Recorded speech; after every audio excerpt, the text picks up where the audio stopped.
నార్మల్‌గా చాలా మందికి బ్లీడింగ్ అనేది 5-7 డేస్ నార్మల్‌గా ఉంటుంది. లేదంటే హ్మ్. 3-5 డేస్ వరకు ఉంటుంది. కొంతమందిలో మాత్రమే 1 డే మాత్రమే అవ్వడం. లేదంటే 1 అవర్ గూడా అయ్యేవాళ్ళున్నారు. హ్మ్. లేదంటే అప్ టు 2 డేస్ వరకు హ్మ్. కొంతమందిలో జస్ట్ స్పాటింగ్ లాగే కనిపించేవాళ్ళు గూడా ఇలాంటి సమస్య ఫీల్ అవుతూ ఉన్నారనమాట. హ్మ్. దీన్ని మనం స్కాంటీ పీరియడ్స్ అంటాం. లేదంటే స్కాంటీ బ్లీడింగ్ అంటాం. హ్మ్. నార్మల్‌గా పీరియడ్ టైంలో కొంత అమౌంట్ ఆఫ్ బ్లడ్ లాస్ అనేది ఉంటుంది. బట్ ఈ కండిషన్స్‌లో ఉన్న వాళ్ళకి 2 విధాలుగా ఉంటుంది. వాళ్ళకి ఎలా అంటే ఫిజియోలాజికల్‌గా ఉంటుంది, పెథలాజికల్‌గా ఉంది. హ్మ్. ఫిజియోలాజికల్‌గా మాట్లాడుకుందాం.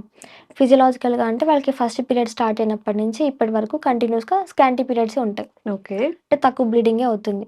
ఇలాంటి వాటిలో ఎలాంటి ప్రాబ్లమ్ లేదు. అసలెందుకు బ్లీడింగ్ అవుతుందంటే ఎవ్రీ మంత్ మన బాడీ అనేది హ్మ్. ప్రెగ్నెన్సీకి ప్రిపేర్ అవుతూ ఉంటుంది. అంటే హ్మ్. గర్భాశయం లోపలి పొర పెరుగుతూ ఉంటుందనమాట. ఓకే. బేబీని అకామిడేట్ చేసేలాగా. హ్మ్. ఒకవేళ ఆ ఎగ్ రిలీజ్ అవినా, లేదంటే ఎగ్ రిలీజ్ అయిన తర్వాత ఫెర్టిలైజేషన్ జరగకపోతే, ఆ ప్రెగ్నెన్సీ రానప్పుడు ఆ ఎండోమెట్రియం మొత్తం షెడ్ ఆఫ్ అయిపోతూ ఉంటుంది. అది మనం హ్మ్. పీరియడ్స్ ద్వారా చూస్తాం. హ్మ్. ఇలా ఎండోమెట్రియం ఫార్మ్ అవ్వాలంటే బ్రెయిన్‌కి, ఓవరీస్‌కి ఒక కనెక్షన్ ఉంటుంది. హ్మ్. హెచ్‌పిఓ యాక్సిస్ అంటాం. హ్మ్. ఇలా ఎవ్రీ మంత్ మన బ్రెయిన్ నుంచి కొన్ని హార్మోన్స్ రిలీజ్ అవుతాయి. ఆ హార్మోన్స్ డైరెక్ట్‌గా ఓవరీస్ పైన యాక్ట్ అవుతాయి.